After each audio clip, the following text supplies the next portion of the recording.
Hello, everybody, and welcome back to that Milan podcast. Martino Puccio, Matt Santangelo, and joined by a very special guest as we kind of teased on Twitter, Franco from Milan Club New York City. Santangelo and Franco, great to talk to both of you once again. We were just having a nice chat pre-show. Franco, how have you been? Doing good. It's summer. We're getting ready for Milan to come to New York. It's going to be a busy couple weeks, but it's exciting, and it's anytime Milan comes to town, we get to link up and we get to give fans a nice little experience along with it. So Yeah, so many experiences. I don't have the camera pan to it, but I finally got the Baresi jersey framed, and that was like from pre-COVID from that event. So that took 2019. me that took me at least half a decade to get up, but we got it.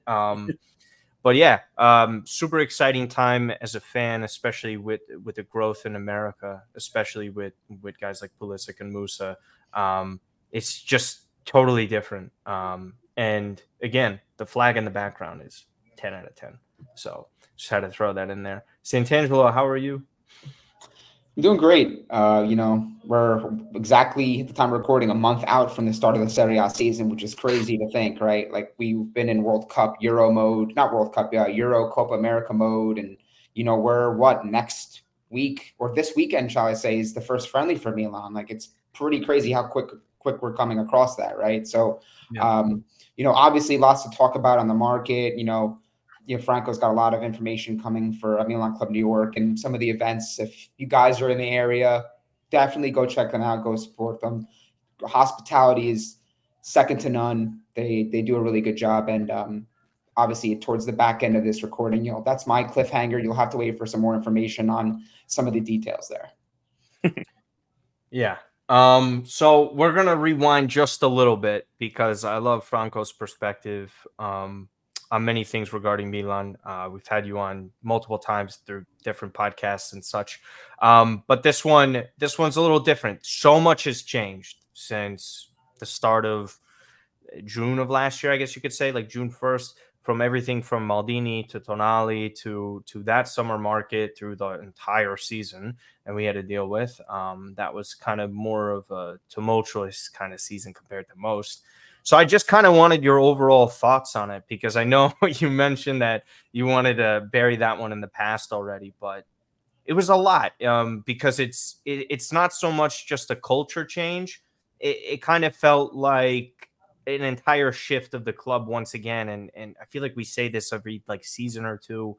I just was curious on your initial thoughts on what went down at the start of last summer, and then ultimately what we saw throughout the year, and kind of what your overall thoughts on it were.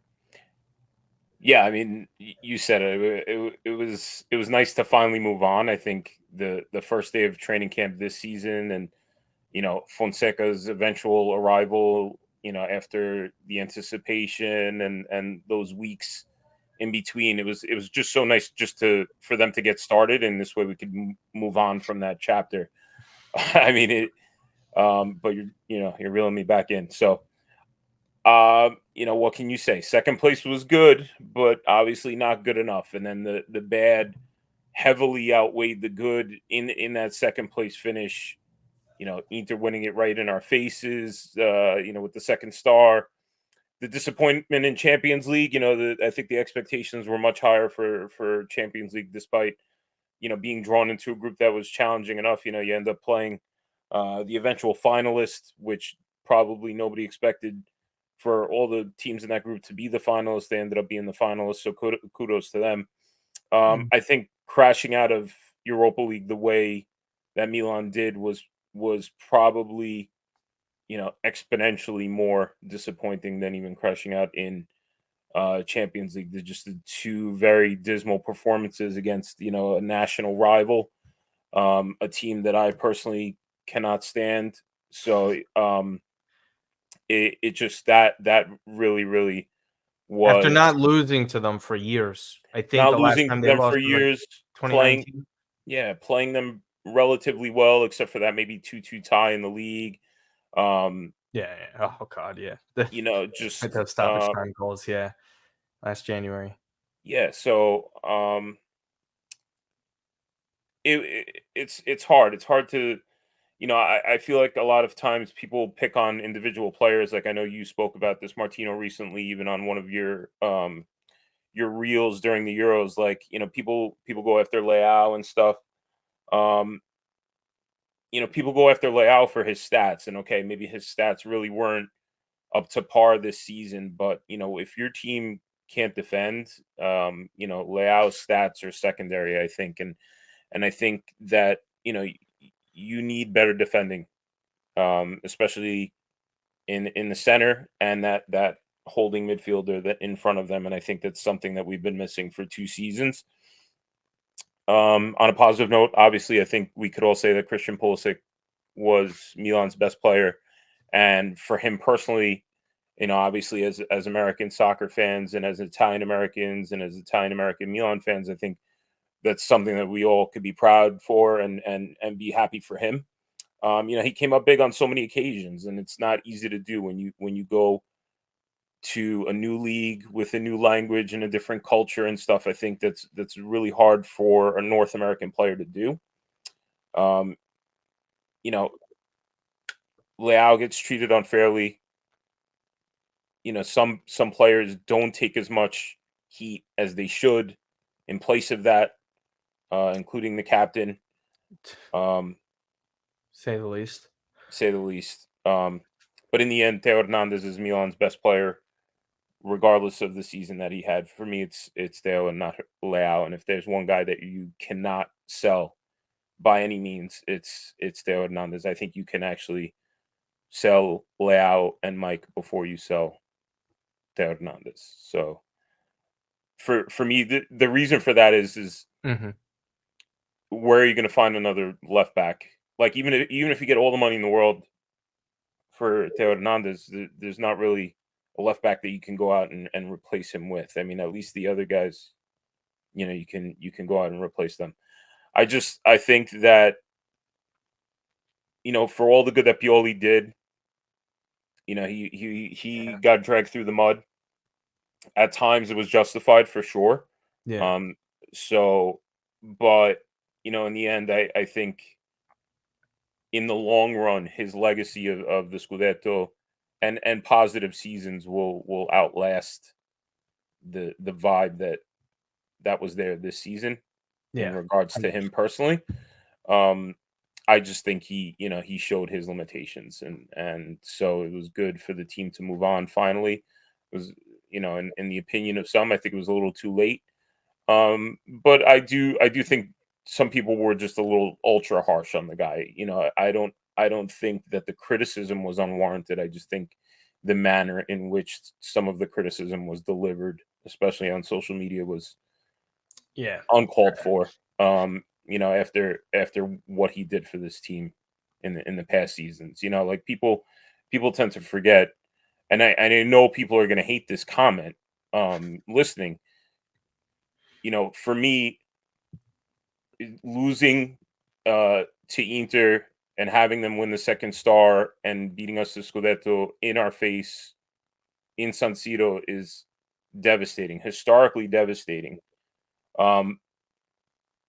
Putting that aside, I'd much rather finish in second place than finish in 10th like we did, in the dead of the banter era. And I don't think that people take that into account enough. I understand that this team needs to aspire to win.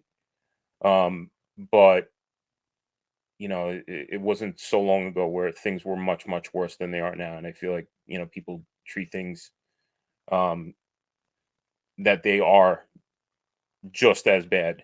But Do you think that's because of what happened right after winning the Scudetto? Like the expectation was, okay, we won ahead of schedule. I think the majority of the fans would say no, going into that season, outside of David Fonte from Milan Club Philly, I don't think anyone had the Scudetto train going, because I know you were talking on podcasts. I know Stevie P, Vinny, everybody was saying, all right, calm down. Let's not jump the gun on this.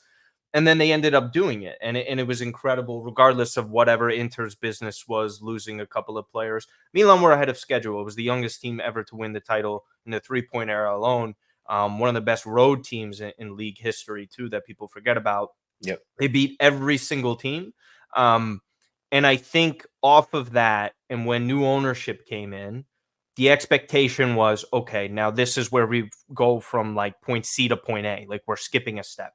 We're going to be spending all this money. We're going to be going deeper into all the competitions, right? Like actually competing on all three fronts. And it just wasn't met with that. It was met with that, CDK transfer and that entire, we're gonna barter with whatever Club Brugge for like a month or so, just for a guy to be put out of position in one of the worst signings of the past 10 years off the singular season. I think with that, and then you follow it up with getting rid of the biggest icon in club history and one of the biggest icons in the sports history after all the success that he had. And whether or not it was met with like some fair points from management side or ownership side of, not selling players, not realizing that like a budget just can't come from capital alone. You have to actually work on the transfer market in order to increase that. I think that's where a lot of things weren't met eye to eye. And then I think, we know after the Tonali sale, there was just this split between ownership, management, and then the fan base for the majority, right? For me, I get a lot of flack from it because I try and just look on the brighter side of things. And I know Matt tends to do the same as well. And I'm not defending anything that happened, but it almost felt like the room wasn't being read. And when that happens, you put yourself in a very high pressure situation, not just for the ownership and Jerry, it's for everybody else. It's Pioli, it's the players, it's whatever new players come in, right? Like, how many people were getting angry or frustrated at whoever was filling Tonali's spot because they're not Tonali, because they weren't writing letters to Milan when they were children that they wanted to play for them. I think everyone felt like they lost their emotional attachment. I'm not sure if you feel that way. Because that kind of felt what it was like across the board. And I think that's what added insult to injury, because you lose to Inter 6 times in a row. Yep. And again, it's not even just not winning the title. This is the second straight year that they weren't even close. And I think that's probably the most disheartening thing of all, was that when you felt like there could have been this new era of winning Scudetti, it's kind of more of what we've seen this century of only 3 league titles. And if you were told that in 2000, that Milan would only have 3 titles by a quarter into the century, you'd be very frustrated and upset. So I know that's kind of a lot to digest there, Matt. If you wanted to hop in right here, or just any comments, and then, or Franco, a question before we could move on to positive things. Yeah.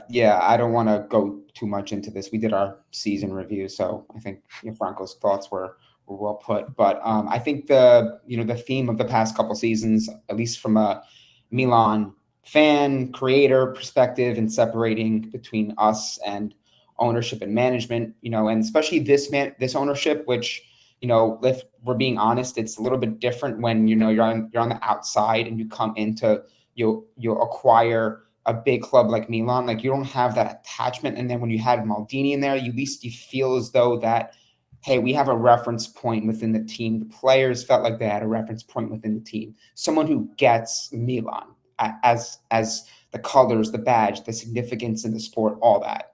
And when you removed him, when you removed Tonali, it feels like you were removing, like, in a way, you were removing what makes Milan special in those two, right? Like, you're a player that genuinely loves the badge, wanted to be there. Everyone saw him as a future captain. And then you had Maldini, who, after years of waiting for him to rejoin the club in some capacity, he finally does it, and he does it as a director, and it's amazing. It was an amazing feeling.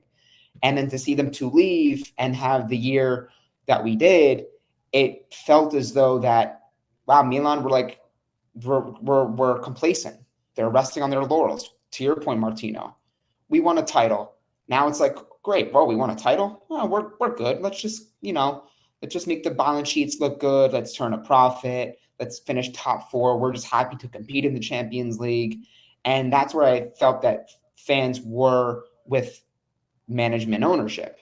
So I'm hoping, just to kind of wrap that up, is in this summer market, which is taken a little bit of time to get off the ground in comparison to, let's face it, our rivals and our competitions for more domestic trophies and, you know, European trophies. So Milan need to get moving. They need to not be complacent. And I'm hoping that we're turning a corner with a new era, new coach, new players. The foundation still seems well intact from the Scudetto year, but each and every season you're losing pieces of that. And, you know, we need to start to continue to, as, you know, Jerry and Furlani always mention, Ibrahimovic, like look to the present, yes, but we also have to have a little bit of a mind towards, you know, the future, and sustainability has always been at the focal point of Milan and what they're trying to do under this current regime. Yeah. Any final thoughts on this kind of stuff? I doubt anybody does. I think I would have actually one question on. I think I don't know if I just want to bring it up. If you don't want to answer, it's okay. But when you hear a comment from Jerry, and I don't dislike the Zlatan hire, but when the comment from Jerry is, I hired Zlatan because who better to represent the face of Milan than him? When you just sacked Paolo Maldini, it, to me, that sort of comment makes me feel uneasy on a surface level. It's not to say like this person is incapable of putting together a good team and like the club has no chance of success. It just still felt like, do we understand what was done there in terms of making that decision? Forget about just like a business side of it. Just in terms of the fans too, and also like admitting that you didn't know how many Champions League they had. Like that's something you just don't admit. You're gonna have to like waterboard that information out of me if I'm him, because I can't admit something like that. So like do you think that's like slowly changing in the right direction? Do you still think they have like that Milan sort of attachment to this? Because Zlatan is a different sort of legend compared to someone like Paolo. So how do you think that's kind of gone? You know, going back to the comment of, you know, who better than Zlatan, I think that's just not a well thought out statement. Yes. You know, I don't think it was like deliberate, and I don't think it was like a deliberate jab to you know, who he had just recently fired. I do feel better than having, you know, just Furlani or just Scaroni like out there, you know, as the face of the team, you know, with all due respect. You know, I do like Zlatan in the spokesman role, and as Matt just said, you know, that's a reference point for players, for fans, for everybody, you know. And okay, he's definitely not Maldini. He never will be, and as much as he wants to be, on that same, you know, Mount Rushmore level, exactly. But I think he does command much more respect than the aforementioned, you know, Furlani or Scaroni. I think, you know, when he talks to the press, you know, he might say something that's, you know, questionable, but he won't get as questioned as if Furlani or Scaroni said He it. learned from a very savvy man for many years. So That's right. As we know, and his former agent in Mino, who that was also the rumor that he was considering taking over the agency at one point. So Right. And I feel like if, you know, if things don't work out for him in a management role, then maybe eventually he will move that way. But I think he's smart enough to test these waters now, and I think as time moves on, I think his role is going to become even more prominent than it is now. I think the writing is on the wall for that, and I think, you know, that beginning of the season press conference that they did, you know, like they did like two of them. They did like the one in the press conference room, and then they did the one in like the, you know, that kind of like auditorium conference room type place where he was like on the stage. And, you know, I watched both of those intently just to see how he acted and what his role would be in that. And especially in the one where he was on stage, you know, he really like commanded the room. Now, whether or not he's going to be good at the managerial role, you know, I at least feel that he's prepared in the PR part of it, where he's ready to talk to anybody in any language, which is pretty cool too. You know, he's ready to take on reporters, and I think Milan needs that just so the team can concentrate on what it needs to do, and just sends Zlatan out there to, you know, like a gladiator with with the press, you know. The mouthpiece. Yeah. I mean, and Franco, just that's a great point. And just to add on to that, I think, you know, you mentioned, you guys, you know, about the potential of heading into an agent or agency head role in the future. I think for all the criticism that, you know, people gave Mino when he was agent, you know, obviously the way things went out with Gigi Donnarumma and, you know, other previous clients around world football, I think that people are starting to quickly realize that, you know, the player saying, oh, it's up to the agent. It's like the agent represents the player. And Gigio was taught at a very young age. Zlatan knows the game. They were the mouthpiece. They were the one that was shielding the player from the negative PR, the negative stuff that may be thrown around their name in the media.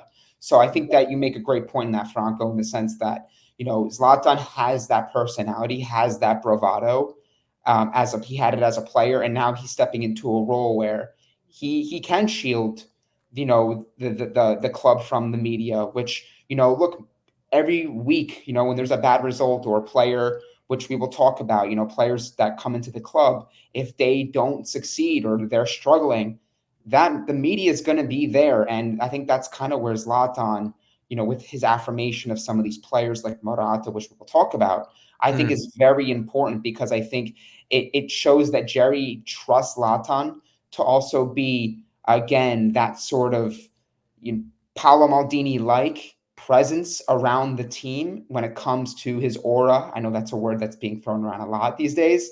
When it comes to him and his dealings and transfers. Morata even said it. He said, you know, speaking to Zlatan, that was a huge difference maker for me. I'm paraphrasing, but so I think that is very important when you're selling Milan. It shouldn't take much to sell Milan, but in an era where agent fees are very high, there's a lot of competition for players, it's still very important for a prospect or a potential player to say, oh, they got Zlatan's involved here. He understands Milan, and if he thinks I'm good enough for Milan, I might want to reconsider this. Yeah, and that was the big thing with this initial move, right? Because we'll just jump right into the market. We really haven't had any official announcements with this, because Camarda supposedly signed this contract, but then he had to go to these U17, U19 tournaments. But this one, we knew he was there. He already posted on Instagram today about it. He had the red and black colors in the caption, so you knew he got interviewed. So with this again, and I made the video today, just kind of on the basis of when you hear Vitiello and all these other reporters saying Milan heading into this summer, you know, they made the Champions League again, CDK sale, there's going to be other sales, players' wages off the book, Mattia Caldara, the ghost of him that's been around for 6-7 years now, right? The contract's finally off the books. I think he was like the highest paid defender next to Teo and Tomori. That just puts into perspective. Oh, I know, yeah, it's true though. But when you have stuff like that, you know the books are opening. You know that there is a window of opportunity here, and you don't really want to hear too many excuses. Now, I think everybody, for the most part, when they're hearing Kia say, hey, 10 to 15 million for my commission, you know, you pay this clause for this player. So in totality, this deal is going to cost you a heck of a lot. And it would have been Milan's record transfer in totality at that point, right? So they pivot. They don't get the guy that we were all led to believe that they were in for and likely to sign, but they go and get Alvaro Morata. Now, this is a good player. This isn't anyone that's wowing the entire fan base. I think everyone's just kind of on the surface level of, meh, okay. If it's an upgrade, it's a slight one on Giroud for most people. I think there's a lot more to his game that he's going to bring that Giroud really didn't have at his older age. Not to say that he was incapable of it. It's just, you know, father time is undefeated. With Morata, this fee is only 13 million for the clause, as we know. Striker of his caliber getting paid around 5 million net is perfectly fine with me. The age isn't a big issue for me either. He's 31 in Serie A. He might as well be 28. So in general, I don't dislike this deal, and we'll get into why it could look even better with other moves. But just your initial thought on losing Xerxes and then the quick pivot to Morata, Franco. You said it. Is it the greatest signing ever? No. Are most fans content enough? Yes. It's not somebody that they absolutely hate with, all the vitriol in the world, such as Lukaku or anything. Um, I There are a lot of things about Joshua Zirkzee game that I love. Mhm. Um, but I think there are a lot of things that Alvaro Morata does, especially on a Serie A level, that he does better. And I think the main thing is actually scoring goals. I think Morata is a better goal scorer than Xerxes for now. For now, maybe in 12 months from now, I look like a jerk for saying that, but only time will tell. He knows the league well. You know, Given the family situation, they like being in Italy. Um, you know, he'll have good people around him. His two wingers are phenomenal. So he's going to get a decent amount of service. Between Pulisic, Leao, Chukwueze, and Reinders, he's going to get a lot of good service. So that's not a concern either. Um, I think the fact that he is so familiar with the league and the country allows him to integrate into the team quicker. I don't think him coming back late, in 2-3 weeks time is going to be too much of a concern, because he is so comfortable in the situation. So I think it'll take him less time to integrate. Um, and then he Mm. also provides that veteran presence that Giroud provided too. He's 31, but he's been around the game for so long. Like you you would think he is, like 35, 36, Yes. Yeah. because I mean, granted, sometimes even in his his physical shape, sometimes unfortunately he does look older than he is, but um, he's going to provide that veteran presence that the rest of the locker room still needs, in a large part. So for somebody who's very familiar with the league, a proven winner, has played in enough big games in his lifetime across all competitions, what what is there to complain about? Yeah. I agree. At this point, there's not much to dislike with this one. And again, a part of some of the better teams that Italy has seen too. I mean, his stints at Juve were respectable. It was good, Yeah. and also like when people kind of read off his stats towards the end, like Matt, you mentioned it in the last episode, like those Juve teams weren't great. So like him scoring goals on those teams was, I Mhm. think, in my opinion, more impressive. Same goes for Atletico Madrid.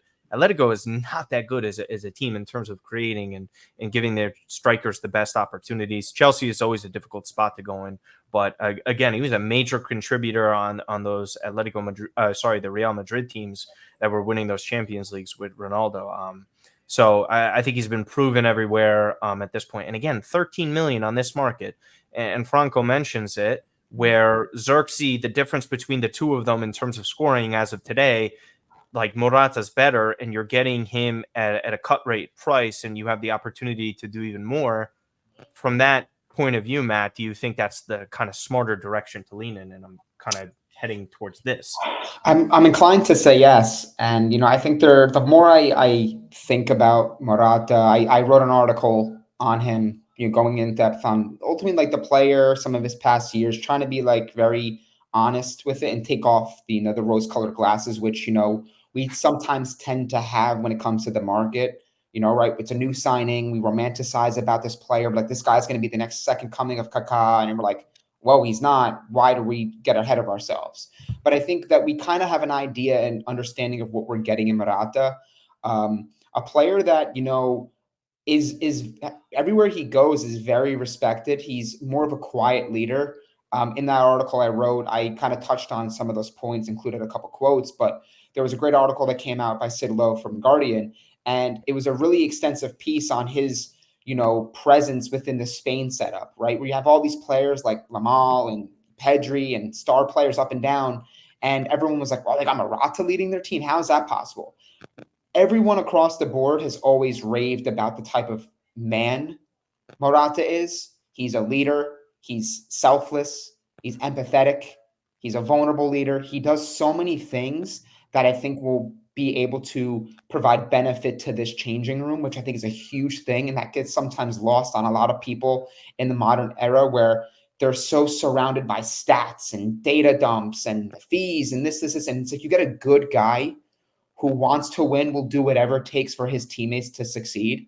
And I think that's so crucial in this. Now, just speaking more so on the play, because the fact of the matter is this: if he doesn't score goals, if he doesn't do what he needs to do on the pitch, no one's going to care how good of a guy you are. This is football. This is Milan. People want to see goals. That's the reality of it, right? But I think, you look at some of his recent seasons. In his last one with Juventus under Andrea Pirlo in 2020, 2021, all competitions, 20 goals, 11 assists. 20 goals, 11 assists from a forward position. And he wasn't even the primary guy in that team. They had Ronaldo. They still had some of their key guys in that team, right? So it just puts into perspective how this guy has had 2 separate stints with Juventus, and he's been a pretty good producer. And I think the one thing, too, that also does benefit him, much like what it did with Pulisic last year, is in previous clubs, maybe they were tasked with being the main attacking outlet and this main character within a team. Morata, the beauty about it is he can come into this team and he's able to look around and say, Pulisic supporting, I got Leao that has a profile. These guys have very important roles within the team. I can do what I need to do. I can be me. I don't have to be this 30-goal scorer that's supposed to save Milan and get us to a title. He doesn't have to do that. And I think when you look at the entirety of the amount of money that's being spent on this deal, I think it really does give Milan so much flexibility in the budget for the market. I mean, we're seeing talks of another striker. We're seeing them wheel and deal, it seems, in the midfield and upgrading and getting players that we thought a couple of years ago Milan would never be priced in to get. Smardzic, Fofana, players that are playing at really high levels and or for great national teams. So I think that when you look at everything with Morata, yes, guys, he's not the sexy signing, the marquee player that fans were anticipating us getting with Xerxes. But frankly, even when we were linked with Xerxes and 40 million was the price and the fees and everything, people were still not too pleased with it. They were like, I don't know, this guy only scored 11 goals once. Is he the answer? So I think that people have to kind of understand the situation for Milan and understand the fact that if you get Morata, if you get a Fulkrug, and then you're able to get Smardzic and Fofana and all the guys you need in your area, the conversation is going to quickly change very early on about Morata saying, wow, we got a guy that's producing at a low fee, and he afforded us the opportunity to do what we did in the market. That's a phenomenal – he's a good value addition for this team. He's not the superstar signing that fans want. I understand that. But I think in time, fans will really warm up to Morata at Milan. I also think that the pressure on Joshua Xerxes would have been – it would be insurmountable. It would have been insurmountable if he doesn't score, at least. Look what they do with Rafa. He can do all the creation, the assist, whatever he wants. Yep. He don't score enough goals. If Xerxes doing all these things and Xerxes creating for other players, but let's say he goes 2 months without a goal, the media and the fans are going to kill him. It would be over. It would be hard for him to even overcome that in a career aspect, even going to another country. Right. This is even his move now is going to be very difficult, especially in a team that is looking to return to a certain level of competitiveness and greatness. I think he's got an even taller task now than had he come to Milan. Yeah, I don't think you're wrong at all with that one. They don't even know what sort of system they want to play there. I don't even think they have like an idea, an inkling of what they think that they should do, because they just paid 65 million for a 17-year-old with 1 year left on his deal. So like the plans to me over there are very strange. But I think you guys are 100% right. And the funnier thing though is too, before we move on to some of these other moves, is just because Milan are going further in terms of qualifying for the Champions League every year and making a profit doesn't mean you don't do savvy deals like this anymore. You should always be doing this. Right. If something is on the table that helps you improve your team and it doesn't cost you that much, you do it. Just because you have 50 million that you could spend on a player doesn't mean you should only be doing those types of deals. And again, I think people are just still wanting this sort of statement signing, like I mentioned, Bonucci was like, because Bonucci, like everybody, like had the hair on their skin stand up when that move happened. Regardless of how it went, we know that sort of statement was incredible. Any other final points though on this before switch? Nope. No, So one of the topics that we were talking about last week was, if Morata alone was coming and it's Okafor and Jovic and him, what does that really do for people, right? Like this is Jovic, the majority of his goals or a good amount of his goals were coming off the bench. It was like at the death, right? And the overall play, and I'm not trying to slander the guy here, the overall play was subpar. It wasn't great, particularly in one category, link up, pressing, all that sort of stuff. I didn't see it with him. But the production was there, so at least you had that. Okafor, his position is left winger, is it striker, kind of up in the air. Okafor's position is a striker. Okay. So I'm very passionate about this subject. I think Noah Okafor is a very good striker. I think he's a much better player than Luka Jovic. Oh, yeah. And every single time that he was in that striker spot, he scored. And prior to arriving at Milan, he was a very good goal scorer at high competition levels. Yeah. Every time he went in as Leao's sub, he was terrible. But he was asked to do Leao's job, and he is not that same athlete. He's not that same soccer player. Exactly. So I'm hoping that the new coach recognizes that. And I'm hoping that he stays. Like, you never know if somebody comes they already turned down. So like one of the deals that we were talking about here was Tammy Abraham's name came up. Milan's like, you want Jovic? They said no, we want Okafor, and Milan's like, no. Good. So that pretty much kind of seemed to end pretty quickly, because I'm not too sure with Roma's asking price here that they would be willing to kind of go around where Fulkrug is. And the number today coming from reports in Di Marzio was 15 million, which is a substantially better deal with Tammy. So with your thoughts then on Okafor, does that change your kind of thought process of getting one of these two players or like another option? No, I still think you need one of these two players. Okay. Yeah. Okay. So preference for you, and then Matt, you also jump in as well. For me, it's Fulkrug, cheaper deal. I like Tammy. I think people are being a little too harsh on him. I think Roma in that situation, they were a terrible offensive team. You see Spinazzola coming out today and saying there was no tactics at Roma. There was no ideas there. So when a guy's coming off a torn ACL and who's his best creator at the time, right? Because he didn't really get the chance to play with Dybala because he was hurt. So what's he supposed to do? It's kind of my thing, but I digress with that. For me, it's Fulkrug. Where would you lean with this?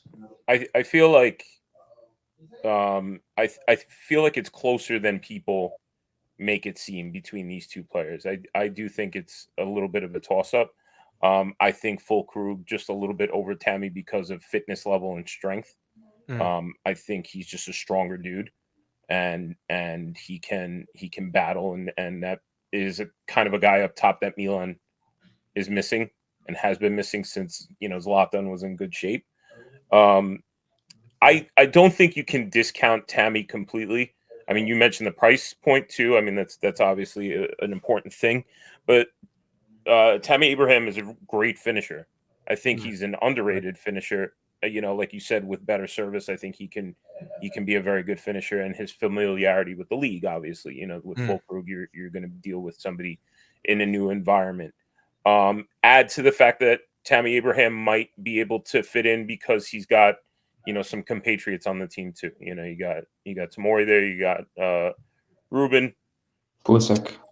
Did he even play with Morata when Morata was at Chelsea? Was he coming up through the ranks at that time? I think he played a little bit in the championship, so maybe he didn't play with Morata. He was probably on loan at that point. So yeah, but continue.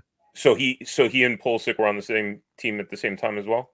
I'm pretty sure, yeah, when they won the Champions League. Yeah. So that's another guy too. So, it could end up being a good fit. I just think, the fitness level and the history of injuries has to be in concern for Milan. He's already got hurt. Right. So Fulkrug, is just a stronger and more fit person, and I think that just outweighs, everything I just mentioned. I feel like, if it wasn't for the fitness thing, I feel like Tammy Abraham might.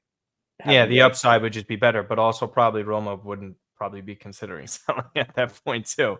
So it's interesting for them. They need to raise funds, and if they're in for a guy like Sule, Matt, you leaning a direction here? I think it's slightly to Fulkrug, and I look to the fact that, as Franco mentioned, the durability is a key thing for me in this. I think, in a team that has struggled to keep players on the pitch and out of the medical room, I think that Tommy, for what I think he provided in his first year at Roma, which was quite a few goals. I mean, I think he had somewhere mid-20s Yeah, in yeah, goals. 27.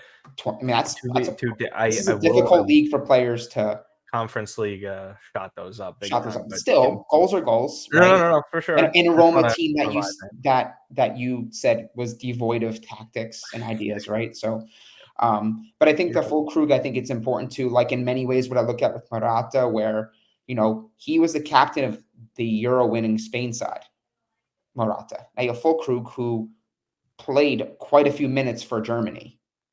And what does that Super sub say? of the Like, tournament. right. What does that say? Like, he's a pretty good player. And Yeah. also, what did he do for Borussia Dortmund? Like, like, people might say and dismiss him, and he's a Bundesliga player. It's playing in Germany. It doesn't count. But Borussia Dortmund is a lot of pressure. That's a big club. By all accounts, a very big club who plays in the Champions League regularly, that, does have really good teams year to year, even if, Bayern Thought Munich Yemi could has have the lead. finished the chance, yeah. Right. So I think that, when you look at, maybe the better question or the better way to look at this is, who do you like as a combo? Do you like Morata and Tammy as a combo, or do you like Morata and Fulkrug? Because ultimately they're going with two guys here that are probably going to share the duties. And by all accounts, the total fee for the two is going to come in under what they would have paid Xerxes. So I guess maybe that's the question I throw back to you guys. Which combo of striking profiles do you guys prefer? Yeah, I think in the end it's still Fulkrug. Yeah, I think so too, because aerially, I think he would help fill a little bit of what you lost with Giroud. Morata, He's still a pretty good aerial player, though. he's so yeah, but I think Fulkrug edges him out in that Fulkrug's better. aspect of the game. I think within the 18-yard area, I kind of trust him a little bit more. Morata can finish in the 18-yard area, don't get me wrong, but like just overall play, I think he complements better. I agree. And especially with a guy like Okafor as well, who's incredibly mobile and a great presser. And when he doesn't injure himself after scoring a goal, he's great. It just popped into my mind after, and that was one of the funnier ones. But yeah, and again, that's the key point, though, right? You're talking around 28 million for that. Like that is, and Roma probably want around that number for Tammy alone. It's got to be in that vicinity. Man. So yeah, we'll see what happens. Dortmund, because they got Guirassy over the line now, we'll see what happens with Adeyemi. But there really isn't a place for Fulkrug at this point. So this kind of falls in line with Milan last summer, and his contract's expiring in 2026. So you strike when the iron's hot and a contract's winding down, and there's that window of opportunity. And actually, one more thing with this before we move to the U.S. tour and kind of wrap up here. What do you guys think this does for Camarda? Do you think Camarda in that situation plays any impact on these decisions here to go for these players? I think it has a small part. I think some people are overstating it because we saw him debut, sure, but that was a kid and that's it, right? Like he was nowhere near physically ready. Lamine Yamal, technical ability aside, he's physically on that level as a professional. Camarda, from what we saw, was just not there yet. We'll see what happens with the Futuro team and all that. But Franco, do you think that weighed at all into these decisions here?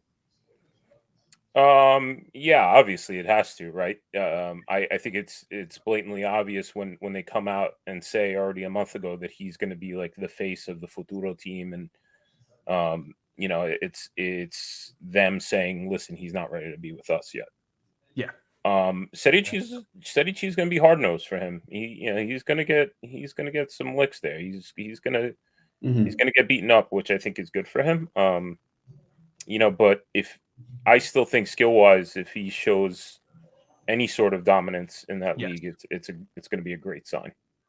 I 100% agree with you. And also, from what I understand, guys, is very flexible with that team. It's sort of like you can get called up.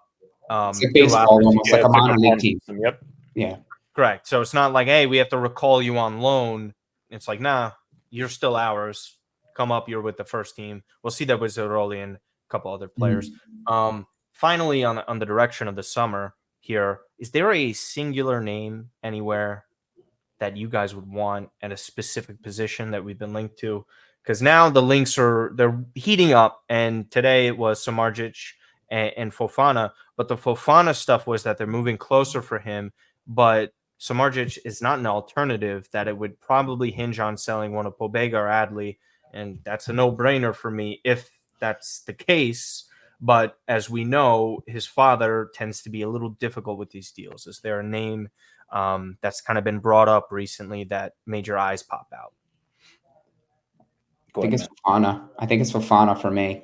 Okay. I think that the more I've sort of picked apart his game and tried to understand what he was as a player from Monaco in France, he's not like a true defensive midfielder. He has a lot of things that translate as a good defensive player, but I think when you look at the void that's been there since Kessie left, and then you also sold Tonali, that midfield has lost a ton of bite, a ton of ball carrying ability, strength, and durability. Most importantly, you can make the case of, right, where Kessie was always available. I know some of his appearances down the stretch in the Scudetto winning season were very mixed, and he, by all accounts, lost his job to Benacer, who's the more trending player with Tonali.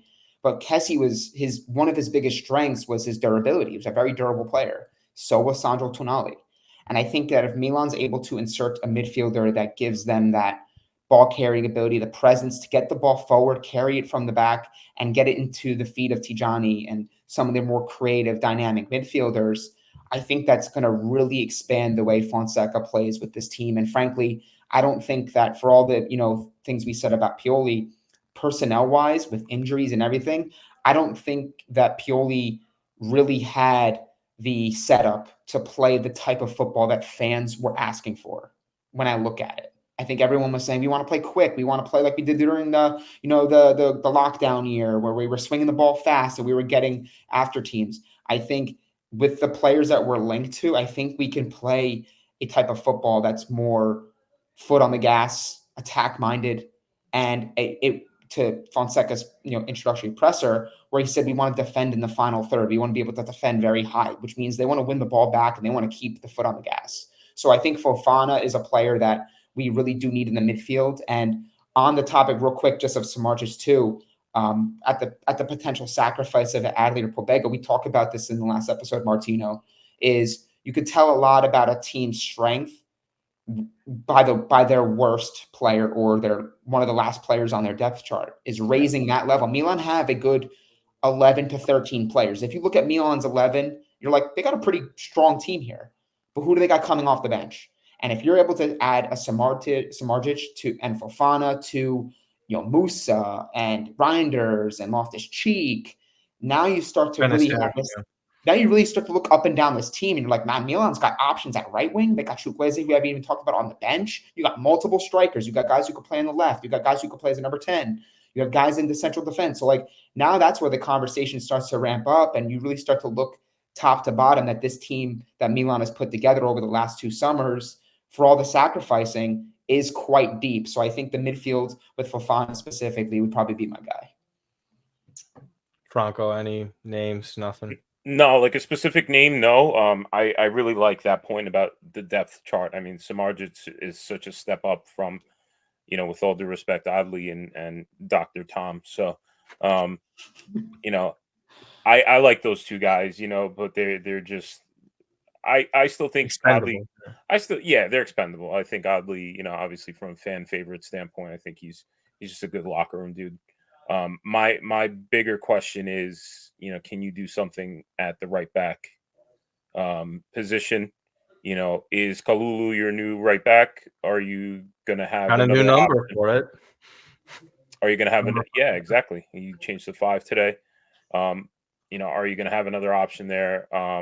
With all due respect to the captain and everything that he's done, in his youth ranks and even now in his professional career, I just don't think he's good enough to be a Milan player. Not healthy enough half the time. The larger part of the conversation usually with him is just his quality of play. and I'm asking him to even stay on the field. You even seen his Scudetto season, he didn't play as much as some people like to think. He was missing time. And that adds up, obviously. So when you're in a system like this and you're asked to be great at something, he's not particularly great at that. But the rumor was as well, just on the right back thing real quick, 10 million was offered for Emerson Royale. Milan's not budging on that. They shouldn't budge on that. I'm They begging them absolutely not should to not. budge on that. Right. I think that's a downgrade from the current right back. I would agree with you. I think we discussed that at length, but yeah, we'll see. I don't know. I'm not fully convinced with the Kalulu side of things. Florenzi is still here as well. That's someone who still earns a little pretty wage. So we'll see what kind of happens there with Fonseca. But yeah, for me, it's just sort of if you know that you have an agreement with someone like Smardzic, and an agreement's just a very I don't know what the word to say is, a very basic thing, because that could fall apart instantly with the way his father is. But if you have the shot lined up, you pull the trigger. So like I'm selling Adley or Pobega almost instantly, because as sad as some fans might be if Adley were to leave, they're going to be a lot happier if Samardzic arrives. With the Also, So- Smardzic too was a player that was closely tied to going to Inter. Yep. And I And know that, they might not feel a certain way if he joined Milan, right? But the fact of the matter is this is a player that Inter really wanted last summer, and I think even in January. And if Milan are able to get him from a club that we probably all have a common hatred for, it's always been a thorn in our side in Udinese. I would love it. This is a player that I think was valued at a pretty high amount. And if you're able to somehow turn an Adley and a Pobega sale into him, that's a really good signing from there. Then you're actually looking at like Benacer coming off the bench, potentially. Like Yeah. if you get Fofana, him and Reinders, like I think Benacer is actually the guy who goes on the bench, because how does he prove he's fit or not? That's a separate story too. As much as I love the guy, but we'll see what happens. There's a lot to go down, even though the season's just a month away from kicking off. And with that, the main reason that we really wanted Franco on here as well, you do so much great work, and everyone else with the club as well. That you're just go ahead and fire off names when I throw it to you here. But the work that you guys do from day one, and this is, again, I say this almost every single time we have you on the podcast, the amount of growth that you guys put in since I think your inception was 2008 or 9, correct? Yep. So that far ago, you guys were doing everything from caring about the club on social media, doing live in-person events, and just slowly building up this reputation that has gotten you into, rest in peace to the 40/40 Club in New York City for those events. Obviously, everything that you do with Football Factory. I've been there for matches. I was there for the Sassuolo match when they won the Scudetto, even some lower points where Milan would just constantly lose to Juve, even the Supercoppa. The atmosphere is always great. Everyone is always so welcoming. And even meeting someone like Franco Baresi was just, a surreal experience. And you've been nothing but kind and very decent to everybody that has come across you. And that even goes for the people who do respect you on a surface level, right? Not sort of, people who just, you know what I'm referring to with that Baresi event.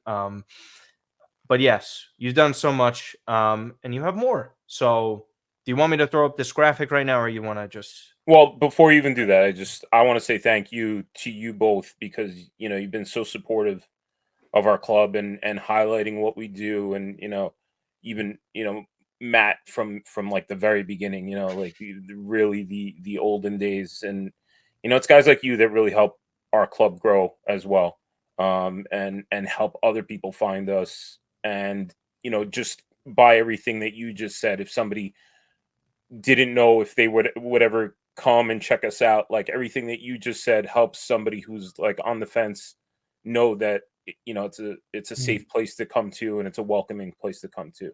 And for us as a club, that's always been, for me especially, one of the main goals and one of the main visions of the club is that anybody can walk in from any background, male or female, and know that they're going to feel welcome.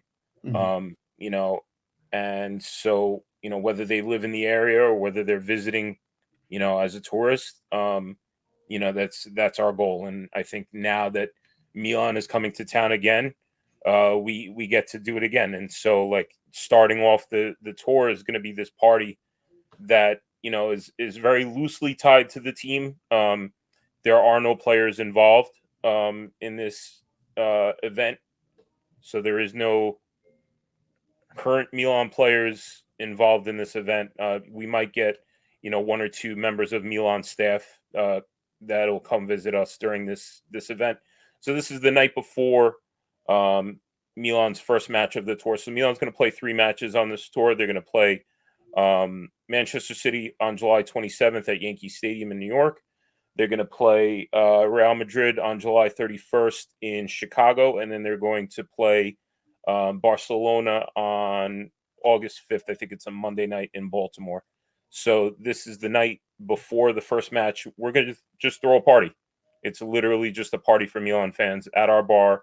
Anybody who's in town for the game, even if you're not going to the game, but you're in, a reachable distance where you can travel to this, we are asking for you to show up. You don't have to ask. You don't have to RSVP.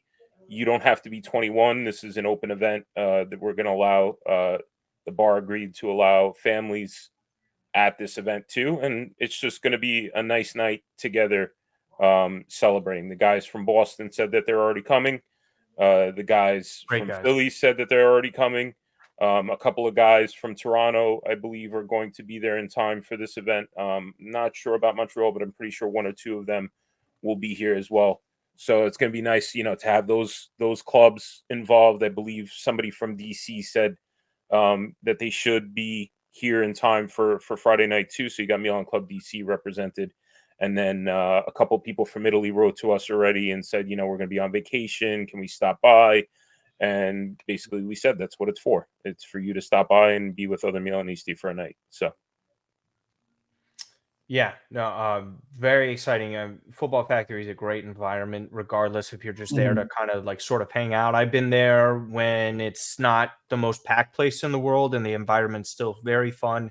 You get along with everybody, as you mentioned, and again, those are my favorite days. Like when it's too packed, it's like too much. When we get like a chill Sunday afternoon, like Milan Empoli or something, where it's kind of float around. Where it's like 30 or 40 of us. It's nice. It's chill. So the bar's a vibe no matter what. Yes. And then I have been for both. Go ahead. So Soccer Champions Tour is the tour that runs these summer friendlies. They kind of like did a little takeover of the bar, and they actually, for anybody who's been in Legends and the Football Factory, it's 3 levels. So the downstairs basement is the Football Factory. The main level is really like an American sports bar. And then the top also has like this little mezzanine area, which is kind of like a loungy area. The Soccer Champions Tour took over basically the whole main floor and then the mezzanine, the top level.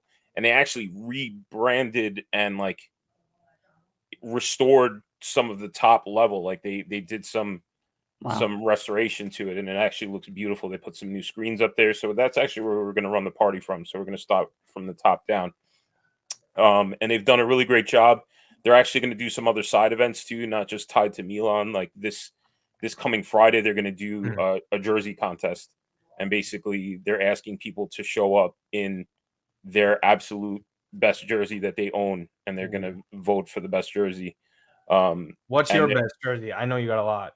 I got a lot. Yeah, I don't know what I would bring. It would probably be like a 97 fourth jersey that they wore like only in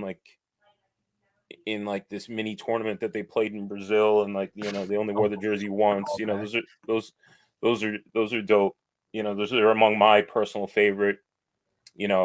Obviously I have a couple 94 Italy jerseys that are very high on my list. I have a Baresi and a Baggio one, and the Baggio one is actually personally signed. It says to Franco and stuff. Always the best.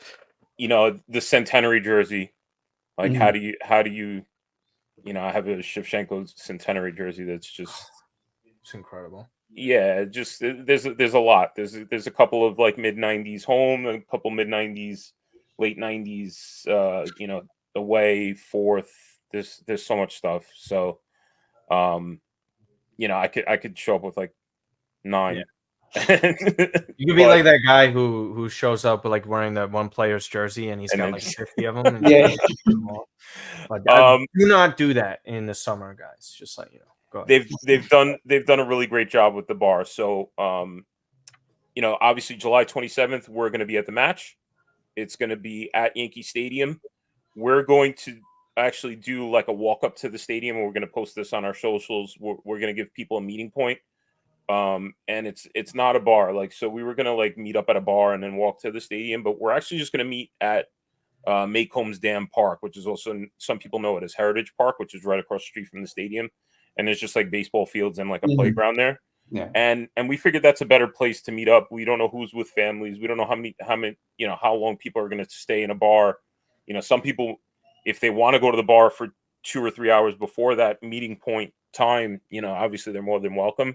But our meeting point is going to be in this park.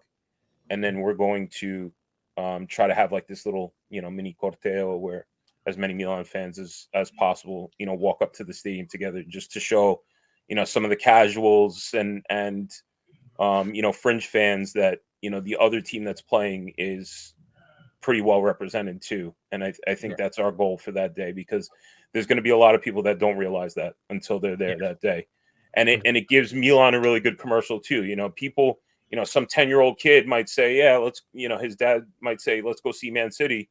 Yeah. And, the kid might spend the rest of the day, watching the red and black fans sing the entire time and say, well, that's pretty cool too.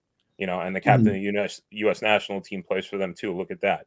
So, and there's going to be, and if people haven't been to Yankee Stadium before, they do have Milan merchandise in there because of the club affiliation between the two. Yeah, so if you go to a Yankee game, you'll see Milan merchandise. That day at the game, Milan is actually going to have one of those mobile merch trucks. Like if people paid attention to last year's U.S. tour, you saw them in California last year. So they're going to have one of those at the game. There's going to be, the new kid is going to be in there. They're going to be personalized too. They're going to have name sets on them as well. They're going to have limited name sets. He said that they're not going to have all of them, but then there's going to be other stuff too, hats, T-shirts, and scarves and stuff. So those are going to be available at all 3 U.S. Tour matches. And also, if you're looking for stuff before the match, the Puma store in New York City has a pretty good stock right now.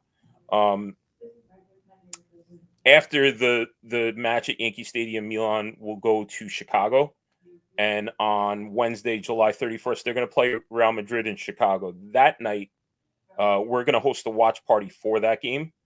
And most people are, they would say, what the heck am I going to go to a watch party for on a Wednesday to see a summer friendly that really doesn't mean anything? And it's because we're going to have a Milan legend as a special guest, and we're going to raise money for Fondazione Milan that night. So I think it would be a great idea for people to show up to that one. It's going to be another party. It's going to be at Legends at the Football Factory. We're going to have a bunch of giveaways. There's going to be like over 10 jerseys to be given away that night. I was about to ask if you guys were doing that, because I think the last time I went for the Baresi event, I think my brother won some sort of signed hoodie or something. Yeah, like that. I remember that. Yes, I was pissed he won that. They were playing Bayern and they were in Kansas City. That's right. Teo Hernandez. It was Teo's first game. That's right. Yeah, Teo's first game, and then I think everybody. I was talking with Antonio from IFTV, and he's like, "Who this guy? This guy is crazy." Because Teo, like we were garbage for a while, so seeing a guy like pick up the ball and run like that, you're like, "Holy crap, we actually might have somebody for once." Turned into our best player. Yeah. So a bunch of giveaways, jerseys, signed material, maybe some other merch. I think they mentioned something like Milan sunglasses or something like that. And any proceeds from the event are going to go to Fondazione Milan and one of their partners here locally on this side of the ocean. It's going to be another one that people don't want to miss. I know it's on a Wednesday, but it's definitely going to be the summer. Yep. We might have one other event that we're affiliated with up our sleeves, but nothing is confirmed yet. So, people can check out our socials for the updates on that. So that's what we have so far. So it's going to be Milan party on the 26th, just, party with other fans. 27th is the match. So if you're headed to Yankee Stadium, come find us. And then on July 31st, we're going to do the fundraising with a Milan legend And I'll tell you right now, it's not Zlatan Ibrahimovic, so don't get your hopes up. It's fair enough to get that out of the way for some people. I just want to real quickly add too, you know, for those coming in, it's really accessible from Penn Station. So if you know Penn Station and you're trying to understand, well, how do I get around the city? Where do I find this place? Obviously, Franco and the tweet will have the information on the actual location, but it's super accessible from Penn Station. So it's like a 10-minute walk, I think. So it's very easy to get to. There's that part of it. Also, too, I just want to, again, Franco, thank you. You guys have been super welcoming to me and my brother since I think 2012 when we met you guys and Milan Club Philly at the friendlies for in MetLife, and you guys ever since have been nothing but supportive. You're with my work, with me, Martino, the podcast, and again the on a more personal level, seeing you guys become more than just fellow fans, but become legitimate friends where you're seeing families grow and you're seeing the families get involved with Milan and all those sorts of things. So I just want to thank you personally for all you've done for myself, me, Martino, on the podcast, but also for the Milan community, which, it's easy to support in moments where we're winning. It's easy to say, come out and visit us. We got all these star players. It's hard when you're going through the rough patches of the banter era and difficult times, and to still galvanize a fan base to come out and to support one another, support the club. So I think it's a testament to the commitment you guys have to really propping this club up to such a high level that it deserves. So thank you guys for everything you do. That means everything.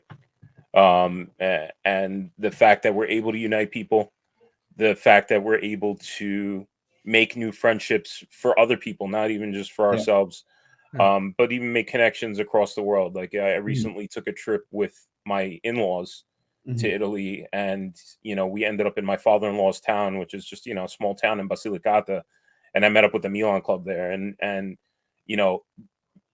being in major cities like in Rome and Milano, and people taking care of you even at dinner because you're that guy from Milan Club New York, and they're bringing you like a free bottle of wine, or they're bringing you like a dessert for your daughter and stuff. And at one point, like my mother-in-law looked at me and she's like, are you like secretly famous? She's like, I don't understand what's happening. And it's just the beauty of what we've created as a club, and it's everything that we've wanted to do, and it's just unite as many people as possible, and it's made so many meaningful friendships, and two of them are on this screen with me right now. So it means everything that what you guys both just said. It's just that's the goal. Of course, yeah. Milan's an identity. It's not just a fandom, I think, at the end of the day, and that's reflective if you show up to the football factory. So go do it, because I told you to. I won't be there though, unfortunately. But yeah, everyone else is just so kind and great. There's so many things to go and do, even throughout the season as well. So again, at AC Milan NYC on X, you go follow all the socials. It's across TikTok, across all socials: X, Instagram, Facebook, TikTok, Threads. You'll find us on all of them. So Threads is still live, I guess. I had no idea. I post there as a default. Italians like it though. I find that a lot of Italians post there. They would. That's great. That's great. They would like Threads. Yep. But yeah. Just, I'm sorry. Just one more thing. And the bar is the Football Factory at Legends Bar. Like Matt said, it's a very accessible place. It's right across the street from the Empire State Building. So even if you don't know Manhattan, even if you don't know where Penn Station is, go to the Empire State Building and walk across 33rd Street, and it's right there. It's just about equidistant with Penn Station and Grand Central Station. They're both very quick. I come from the Grand Central side of things. You guys are Penn Station, so I've been there. It's a quick 10-minute walk. It's really quick. You won't miss the place either. And again, it's just a great experience overall. And again, I can't wait to go there. Hopefully this fall for another game. I mean, that's the thing. We have the first 3 match days of Serie A set up already with game times and dates. So it's great like that. We have even after this U.S. tour, like we have those 3 dates to look forward to already. That we know that they're all 3 of them are Saturday matches, which is sometimes favorable, sometimes not, depending on how the Premier schedule falls. But That's true. you know, for me, nothing better than a Saturday 2:45 game. Hey, You don't have to worry about Chelsea it. and Manchester City kick off on the 16th, so it's a Friday. So, Yep. so you might be able to get a little lucky with some of those fans going there. And again, you guys post everything on your social media regarding the regular season with that Yep. Champions League from time to time. Correct? I know you're not always there because it's weekdays. No, we're there for if as long as it's not a 6:30 a.m. game, we have somebody. I That meant you specifically. Sorry. Yeah, not me the club. personally, no. The Champions League games are tough for me. I live, further out of the city. I'm a teacher, so Champions League is usually tough unless it's an off day. Yes. So we appreciate you so much, Franco. Thank you so much for coming on. Again, guys, you go and support them. Go and support many others, Milan Club Montreal, Chicago, all these other clubs that are so great across the world. Podcast shout outs once again in YouTube channels, Football Kush, Milan Weekly, Milan Coast to Coast. We're supposed to have Fabio on soon. He has a little bit of a difficult schedule. You could probably go and meet him at some of these events. Fabio is one of the nicest guys that you will ever meet and one of the funniest guys you'll ever meet. He's electric. Just enjoy your time with him if you ever meet him. And again, who else am I missing here? MLM with Max and Gino. They're great guys as well. Sempre Milan podcast. Matt, any other things that you want to shout out and say before we head out, or even Franco yourself as well? No, I think that's it. Once again, just thank you to everybody who supports what we do, the podcast, the YouTube channel. Make sure you guys go subscribe, follow Apple, Spotify. Everything's in the description as well. Everything is there to be found. And go check out my latest article from Milan Reports. I talked about Alvaro Morata joining Milan and kind of gave an opinion on it. So go check that out. And thank you for everything you guys give. Yeah, and you can go follow me everywhere at Martino_Puccio or Martino Puccio everywhere is basically everything, and at that Milan Pod on the Twitter. So go and check out all of that stuff. Other than that, we're all good to head out here, right, fellas? Yeah. All right. Thank you guys so much. Take care. Forza Milan.